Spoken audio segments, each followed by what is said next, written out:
Bienvenue à toutes et à tous. La vérité est la lumière de l'homme. C'est pas moi qui le dis. C'est un certain docteur du nom de Bennett Omalu. Je vais commencer cet exposé par ce que j'ai rédigé au sujet de la vérité. Et ensuite, je vais laisser la parole à M.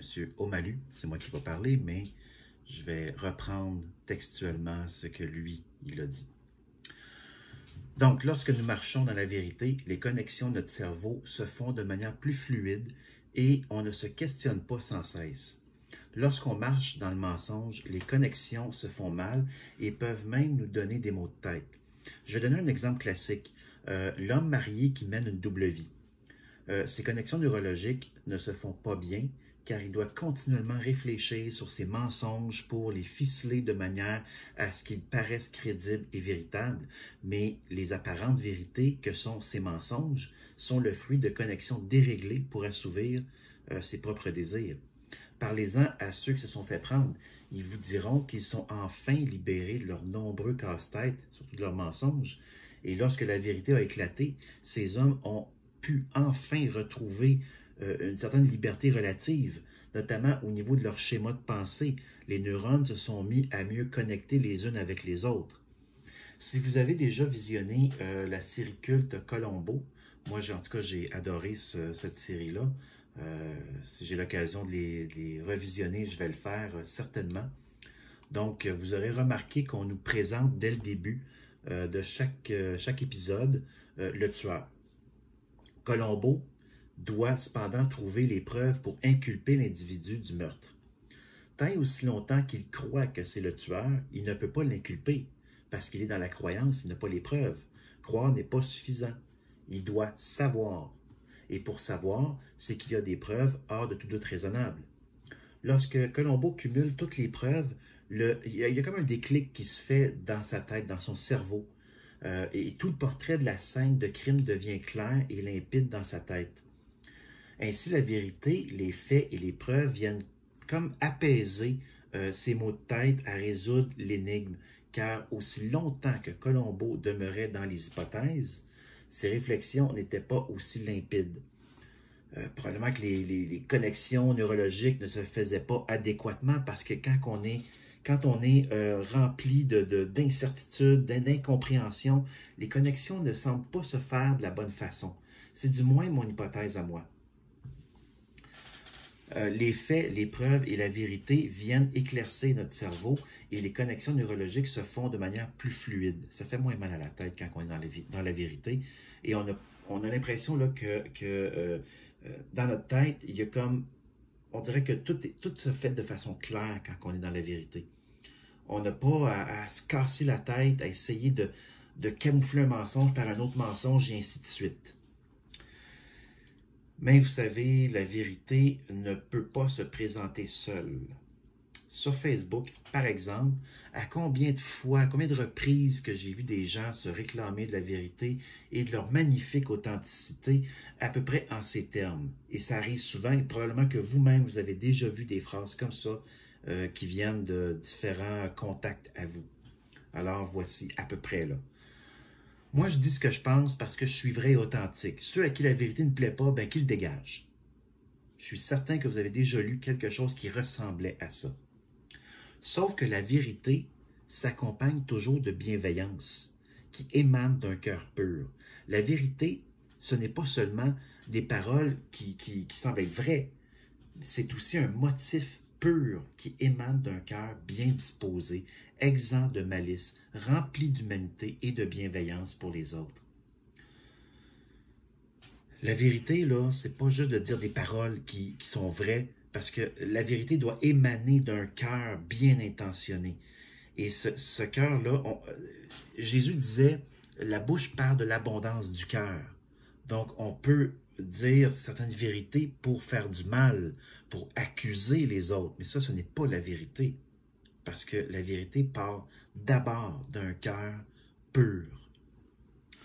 On peut utiliser la vérité pour faire du mal, mais dans ce cas-ci, ce n'est plus la vérité, c'est de la brutalité, car la vérité est toujours intimement liée à la bienveillance. Jésus était le chemin, la vie et la vérité. et vous remarquerez que Jésus parlait avec bienveillance et amour. Ses paroles étaient considérées comme dures, mais la vérité bienveillante fait plus de mal à ceux qui vivent dans le mensonge que n'importe quel coup porté physiquement. La vérité provoque toutes sortes de réactions à ceux et celles qui n'en veulent pas, et j'ai choisi un exemple récent de l'actualité. Juste avant, je me rappelle aussi c'est à brûle pour point, là, je ne l'ai pas écrit, mais de Salomon qui disait que celui qui n'est pas un ami ou qui est un ennemi va avoir des paroles flatteuses envers vous. Mais le vrai ami va vous dire la vérité, et cette vérité-là va être dure, mais il se présente comme un vrai ami. Parce que la vérité, quand on vit dans le mensonge, elle fait mal. Alors voici un exemple dans l'actualité, comme je disais, qui était très récente. C'est un reportage de Radio-Canada fait par, je ne me souviens pas de son nom, là, je l'ai écrit, Diane Sauvé. Donc c'est quand même très, très intéressant. J'ai mis la source également là, pour que les gens puissent le consulter. Donc, c'est le docteur Bennett Omalu qui révolutionne le monde de la neurologie au début des années 2000 en découvrant des cas d'encéphalopathie traumatique chronique, mieux connue sous son acronyme et plus facile aussi, ETC, chez des joueurs de la NFL. Donc, la puissante Ligue nationale de football américain, vous savez, le fameux Super Bowl qui est l'événement sportif le plus vu dans le monde. À chaque année, il y a le Super Bowl et c'est vu en Asie comme en Europe, en Amérique, c'est vu partout. Donc, je pense qu'il y a minimum 2 milliards de personnes qui regardent le Super Bowl lorsqu'il est présenté. Et aussi, ce qui est intéressant, c'est qu'il y a un reportage également qu'on peut consulter à partir de la source que j'ai mis. Vous allez voir là, sur ma chaîne YouTube, je vais avoir mis la source. Il y a un ancien joueur de hockey qui a été repêché par les Canadiens de Montréal, Connor Crisp, qui a été gravement affecté par les commotions cérébrales. Et ça peut être intéressant aussi, là. Donc, Dr Bennett Omalu qui disait « Tout ce que je cherchais, c'est la vérité. » Et il dit « Je ne dénonce personne, je dis la vérité. Je suis de ceux qui croient que la vérité est la lumière de l'homme. Et quand on cherche cette vérité, on ne peut pas avoir peur. » Et voici un peu son histoire. Dans ce tourbillon, mon père m'a même appelé, m'a dit « Mon fils, qu'est-ce que j'entends à ton sujet? Sois prudent, je ne te dis pas d'avoir peur, mais simplement de reconnaître qu'il existe en ce monde des hommes et des femmes qui ne veulent pas savoir la vérité. Tout ce qui les intéresse, c'est de savoir combien d'argent ils peuvent faire. Assure-toi de la pureté de tes intentions, que la vérité soit ta lumière. » Puis mon père s'est mis à pleurer en me disant à quel point il était fier de moi. Tout ce que je cherchais, c'est la vérité. C'est pas moi qui parle en passant, hein, c'est le docteur Bennett. Mais oui, j'ai eu peur. Ma femme pourrait vous en parler. Encore aujourd'hui, elle refuse de se faire interviewer. Elle devient très émotive quand on aborde cette période de notre vie. Elle a perdu un enfant, c'était terrible. J'ai perdu mon emploi et ce travail était relié à mon statut d'immigrant. Pendant 6 mois, je n'avais pas de boulot. Ma femme ne le savait même pas. Je m'habillais le matin, je mettais ma cravate et je partais en voiture pour aller à la bibliothèque ou ailleurs. Nous venions de nous marier. Je ne voulais pas la stresser davantage. C'est un classique. On ne veut pas stresser nos femmes avec ce qui se passe dans nos vies des fois. Je lisais ce qu'on écrivait à mon sujet et je me demandais, mais qu'est-ce que j'ai fait de mal? Quelqu'un m'a déjà dit en pleine face, votre problème, c'est que vous n'avez aucune crédibilité. Vous êtes noir et vous êtes nigérian. C'est affreux. Dites-moi ce que les Nigérians ont découvert. Vous n'êtes rien, un Africain, un immigrant. Pour qui vous prenez-vous? C'est terrible comme parole quand même. Et là, il poursuit. Il dit, « Je ne suis ni pire ni mieux que vous. Vous n'êtes ni mieux ni pire que moi. Je suis, vous êtes. Point final. » Ce qui me dérange vraiment, c'est quand on m'empêche de faire mon travail. C'est là où je suis prêt à me défendre bec et ongle. Je préfère mourir plutôt que perdre ma dignité. Honnêtement, si j'étais arrivé en Amérique pendant l'esclavage, je me serais tué. Tout ce que je cherchais, c'est la vérité. Il revient souvent avec ça, avec la notion de vérité. J'ai diagnostiqué l'encéphalopathie traumatique chronique, mieux connue sous son acronyme ETC, chez un joueur de football de la NFL, Mike Webster, en 2002, et j'ai publié mes résultats en 2005. 10 ans plus tard, le film Commotion est sorti et a eu un impact immense. Je n'ai pas changé la face du football, c'est la vérité qui l'a changé. Voyez-vous? C'est la vérité. La vérité s'occupe du mensonge. Ce n'est pas à nous de faire des dénonciations et d'essayer d'exposer les gens sur le net ou peu importe. Non, simplement exposer la vérité, tout simplement. Donc, je reprends sa phrase. Je n'ai pas changé la face du football, c'est la vérité qui l'a changé. Je suis son simple messager. Je ne dénonce personne, je dis la vérité. Je suis de ceux qui croient que la vérité est la lumière de l'homme. Et quand on cherche cette vérité, on ne peut pas avoir peur. Pourtant, au début, j'ai eu peur. Peur de ne rien trouver sur les lamelles de Mike Webster après lui avoir promis que je trouverais l'explication de tout ça. Il m'a fallu des mois pour détecter l'ETC chez lui. J'aurais pu tourner le dos à Mike Webster le premier matin que je l'ai vu.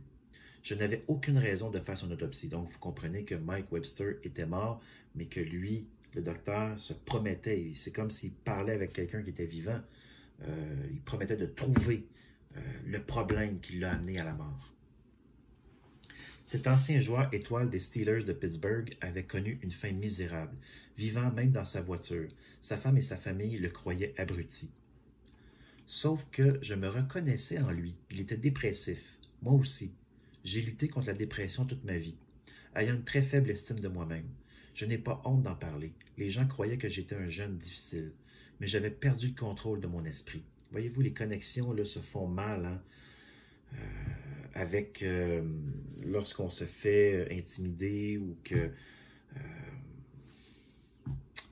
on vit des choses très difficiles. Bien, vous voyez cet homme-là qui est un docteur, les connexions se faisaient difficilement. La dépression est une maladie comme n'importe quelle autre et il n'y a aucune raison d'avoir honte d'en souffrir. Au lieu de rire de Mike Webster, je l'ai compris. Voyez-vous la bienveillance. Un cœur pur vous amène à la vérité amène un cœur pur. Debout devant sa dépouille, je lui ai dit « Mike, allons au fond des choses. Cherchons la vérité. Quelque chose ne va pas. Je ne sais pas quoi, mais je vais me servir de toutes mes connaissances pour le trouver. Rien de tout ça n'était de ta faute. » J'ai voulu en savoir plus sur le football américain. Je n'y connaissais rien. J'ai grandi au Nigeria. J'ai vite découvert qu'il y avait plusieurs joueurs comme Mike. Puis, je suis devenu encore plus curieux. Pourquoi? Pourquoi tout le monde se tait? Ces joueurs souffrent en silence. J'insiste, je ne dénonce personne, je dis la vérité.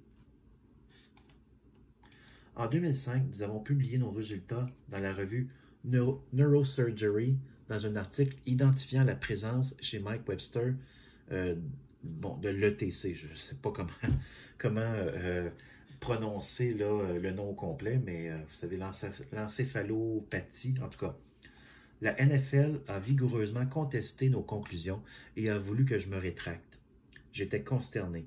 Moi qui croyais que l'Amérique était le royaume de Dieu, le paradis sur terre. Je viens d'un pays profondément corrompu.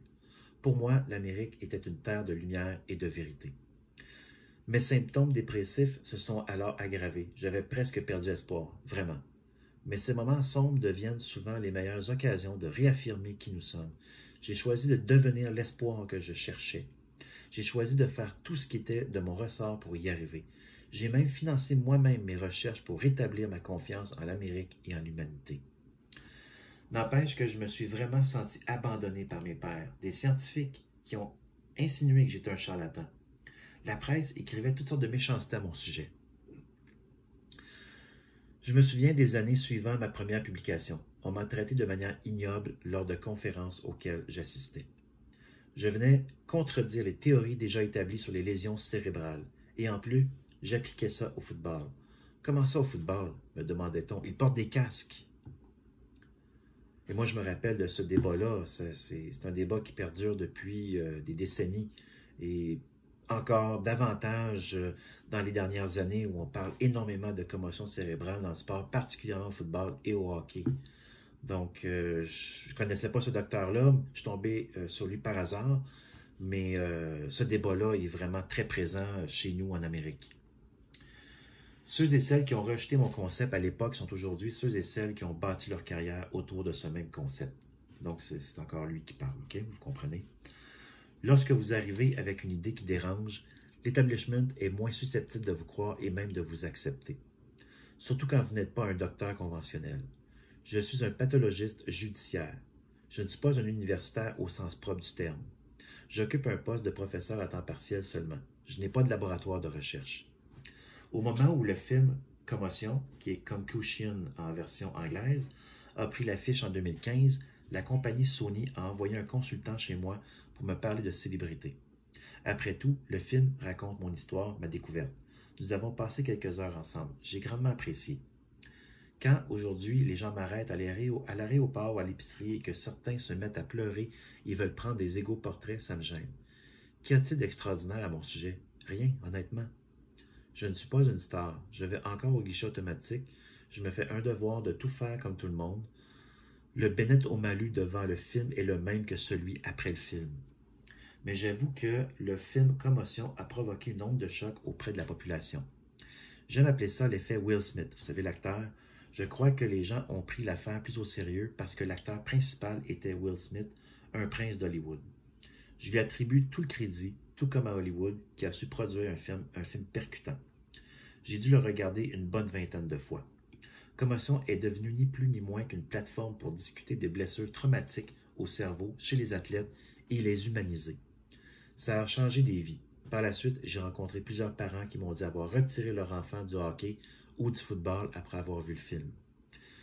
Ce n'est ni l'ETC ni moi qui causeront la chute du hockey et du football. Non, c'est plutôt l'arrogance de l'industrie de ces deux sports. Ce sont des industries qui connaissent beaucoup de succès, qui parviennent à contrôler la sphère du divertissement, qui se sentent invincibles. Ces industries en sont venues à occulter l'aspect humain de leur sport. Elles s'autodétruiront. Pouvez-vous croire qu'à notre époque, un haut dirigeant du hockey affirme à la télévision qu'il n'y a aucun lien entre le hockey sur glace et les lésions au cerveau des joueurs? Et cet homme-là s'appelle Gary Bettman. C'est le président de la Ligue. Et c'est lui qui affirmait il n'y a pas si longtemps que les commotions cérébrales n'avaient rien à voir avec le sport. Parfois, il m'arrive de regarder un peu de football quand je suis au restaurant. Je vois ces joueurs et ça m'attriste. Dans 10 ans, ils auront des problèmes. Mais la NFL sera passée à autre chose et continuera à engranger des milliards. La NFL est une entreprise. Elle a le droit de faire de l'argent.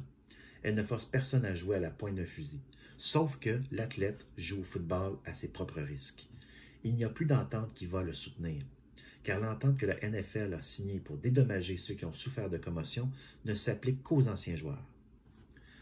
Ce qui a changé depuis ce film, c'est le regard de certains de mes pairs. Je ne sais pas si c'est par envie ou par jalousie. Lorsqu'on parle de moi, certains m'attaquent. Des gens que je ne connais même pas. C'est destructeur. Ça te brime. Ça te vole une partie de toi-même. Ce n'est pas tout. L'argent pour la recherche est aussi plus difficile à obtenir depuis la sortie de Commotion.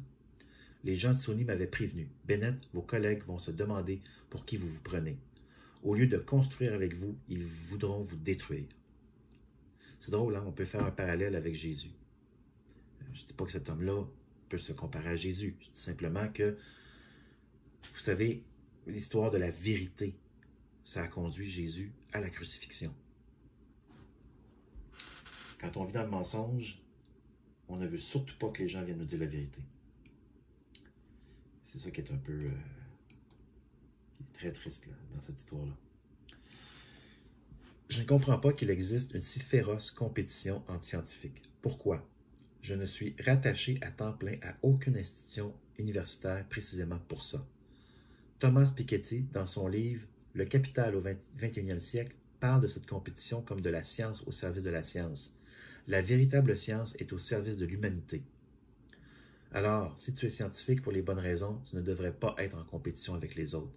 Tu fais ta part pour l'humanité, pas pour toi. L'ETC a tellement monopolisé l'attention publique. C'est devenu une maladie de célébrité que l'on suit presque comme une télé-réalité. Nous devons cesser cela et l'aborder comme la maladie sérieuse qu'elle est. Ce qu'il faut savoir, c'est que cette maladie, en fait, l'ETC, je vais y aller avec son acronyme, est plus fréquent ailleurs que dans le sport. On le détecte plus souvent chez ceux et celles qui ont été victimes d'accidents de véhicules motorisés, d'agressions, de violences conjugales et chez les militaires. J'espère vraiment que nous puissions prendre du recul et traiter le phénomène comme le fléau qu'il est, et davantage dans les cercles scientifiques que dans les médias. C'est maintenant devenu une course entre médecins pour savoir qui diagnostique l'ETC chez tel ou tel athlète. Je pense que nous avons dépassé ce stade. Puis, il y a des médecins qui bâtissent des carrières en rejetant l'ETC. Éloignons-nous de tout ça et rappelons-nous qu'il s'agit de la vie des gens, pas de nous, les médecins. Si vous me demandez d'être bien honnête, d'être sincère, je vous dirais ceci. J'aurais aimé qu'il n'y ait jamais eu de film, de façon très égoïste, parce que ce film a sorti de l'ombre, a fait de moi une personnalité publique. Je n'ai pas couru après Hollywood pour qu'il fasse un film à mon sujet. Mais il n'y a rien que je puisse changer. Les gens me disent de me concentrer sur le côté positif, que le film a eu un grand impact et qu'il a contribué à sauver des vies. Propos recueillis par Diane Sauvé, la source Radio-Canada, vous allez la voir sur ma chaîne. Voilà. Lorsque l'on expose la vérité, elle doit se faire de manière non accusatrice. On n'a pas besoin d'accuser ni de dénoncer, mais sa seule exposition, juste d'exposer la vérité, dans un but bienveillant, par amour pour l'être humain. La vérité dénonce elle-même les mensonges dans lesquels les gens se réconfortent. Jésus était le chemin, la vérité et la vie. Il a dénoncé les hypocrites de son époque, mais c'était lui la vérité. Il était la lumière du monde, un monde de ténèbres, alors que lui, il était la vérité. Donc, la lumière, c'est ça, il était la lumière. Le docteur Omalu avait bien compris le sens de la vérité. Par souci de l'être humain, la vérité est une lumière et plus rien ne devrait nous faire peur. Ceux et celles qui vivent dans le mensonge ont toutes les raisons d'avoir peur de la vérité.